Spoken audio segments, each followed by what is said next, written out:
that, you know, you're treated like a person, not a patient. And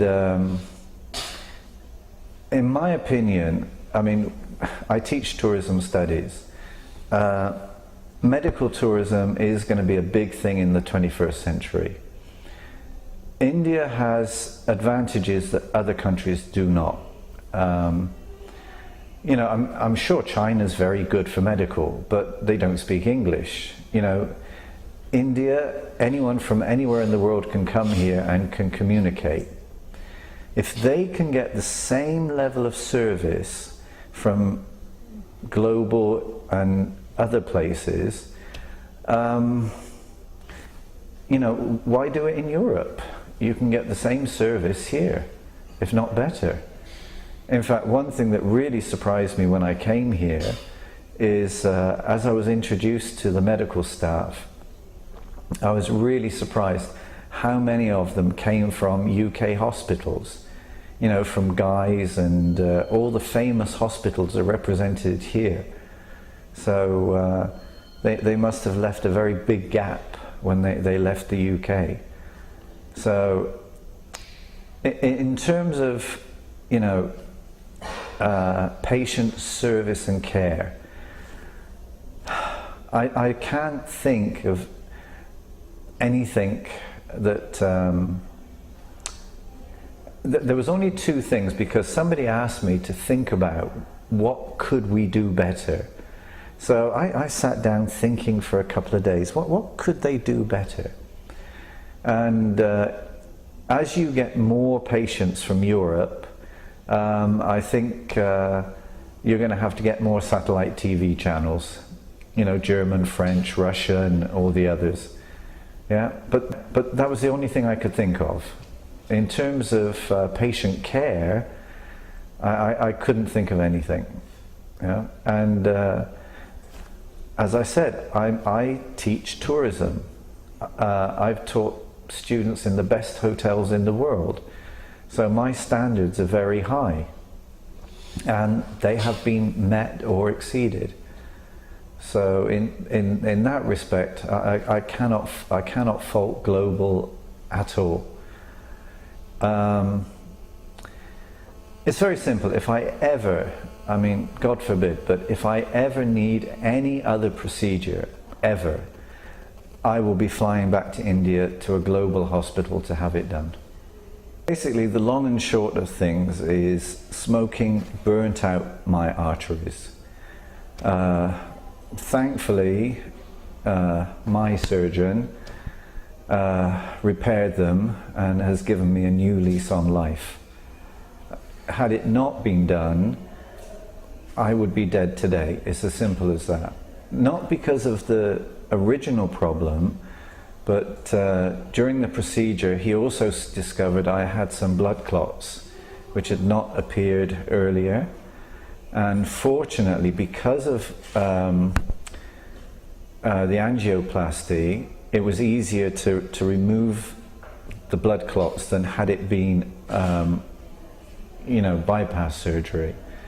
There's a pretty good chance if it was bypass surgery I may not have made it to the next day. So, you know, literally Global has given me a new lease of life. There's one thing that really surprised me is it didn't seem to matter what time I had a problem. Yeah, you know, the chief cardiologist, he was there. I mean, I remember seeing him once at 10 o'clock in the morning, and then at 11 o'clock at night he was still there. So he must have been working at least 12, 13, 14 hour day. And I had a small hiccup halfway through. I think within 4 minutes he was by my bed. You know, so I don't know if he lives in the hospital, but he seems to spend most of his time here, because I never had to wait. Nobody ever told me, oh, he'll be coming this afternoon. No one ever told me that. It was, hang on, he'll be coming now. And I think that shows a lot of dedication. I mean, it's as I said before, technical competence is one thing, yeah? But being able to give that extra, that's something you have to train people to do.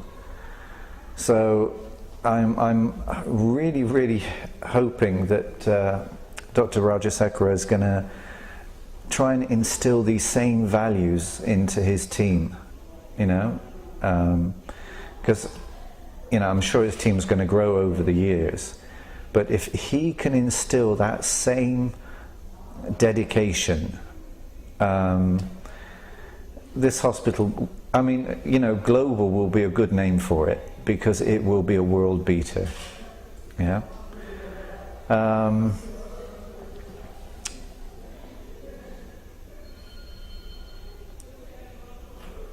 Sorry.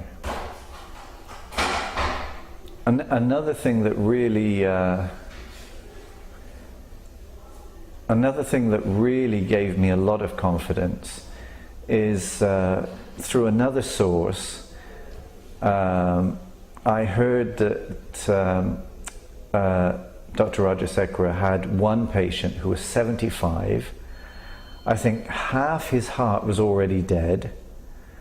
He was diabetic.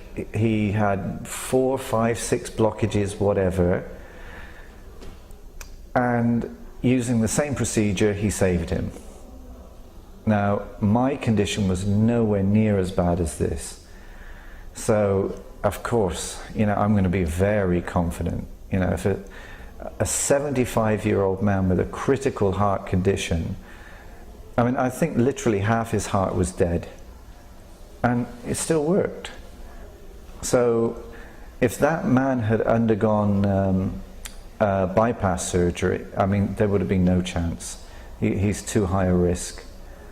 In the next door room to me, there's an Indian gentleman, and he was a little bit wavering about which one to do. And I walked to his room and I said, 2 days ago I had done what you're going to have done. You see any problems?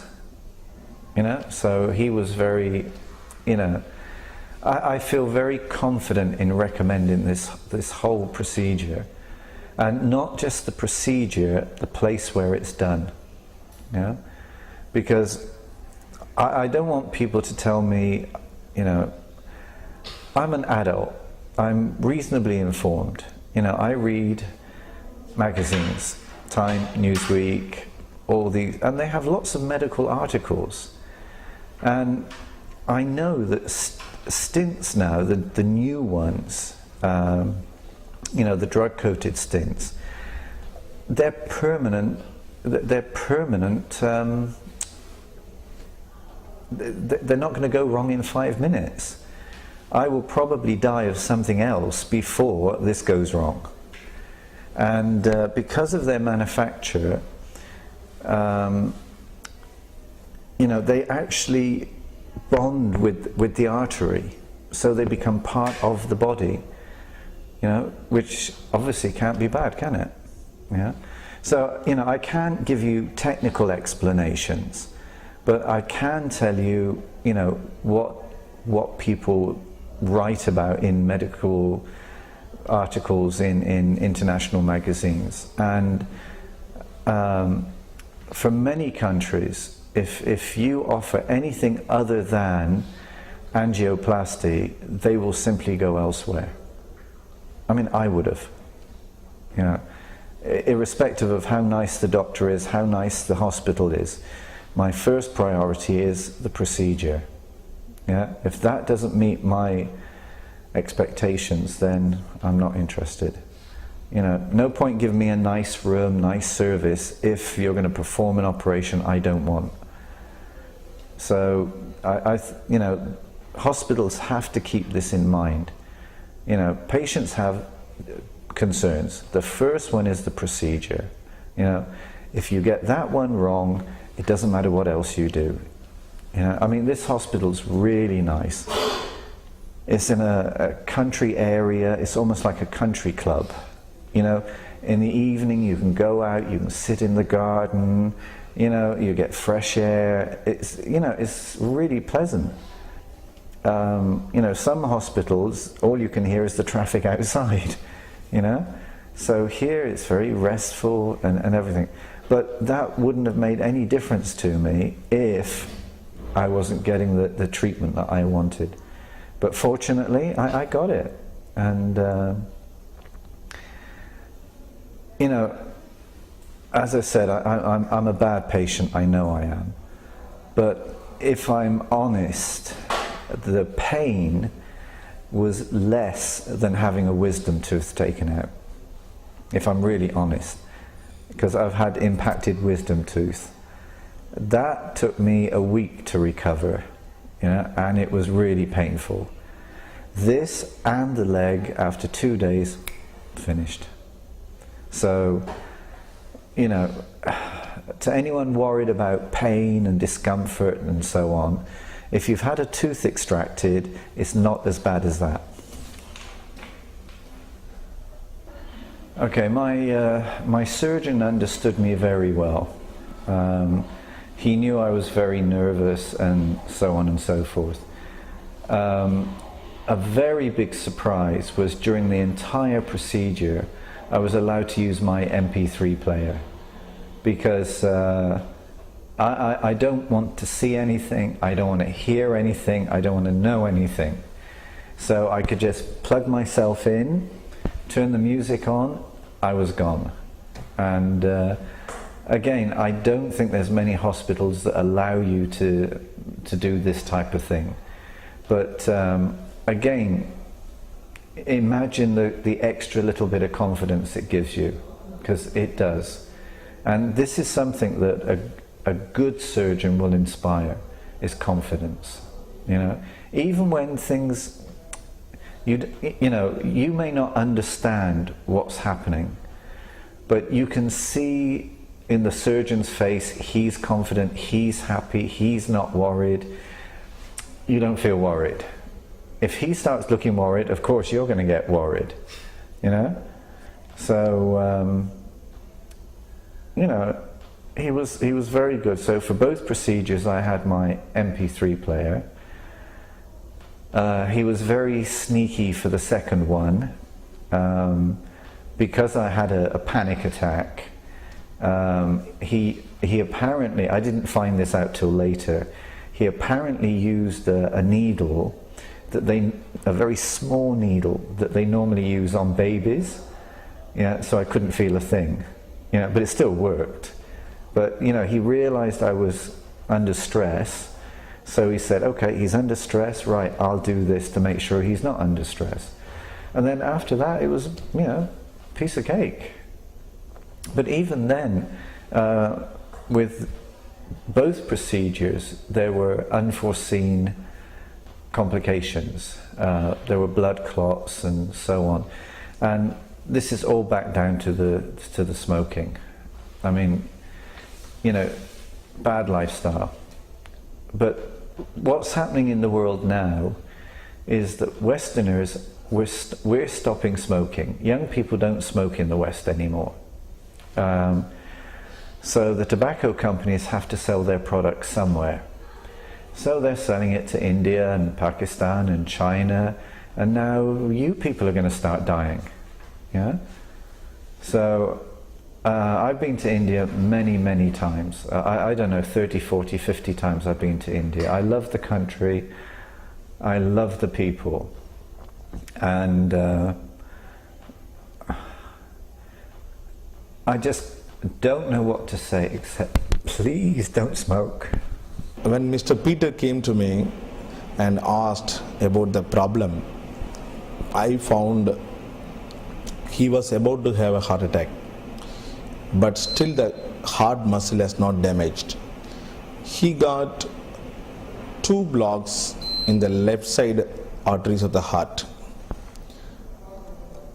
I gave him all the options. He could undergo a bypass surgery, or equally better, angioplasty and stenting to both the vessels.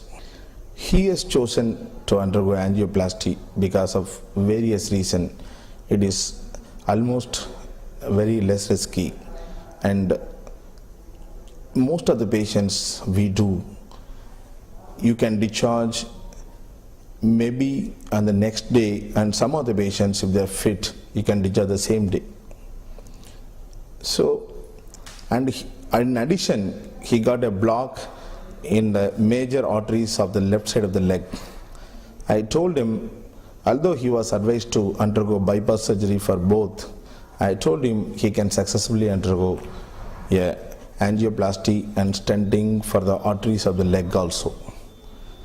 So I did it successfully in the heart and leg.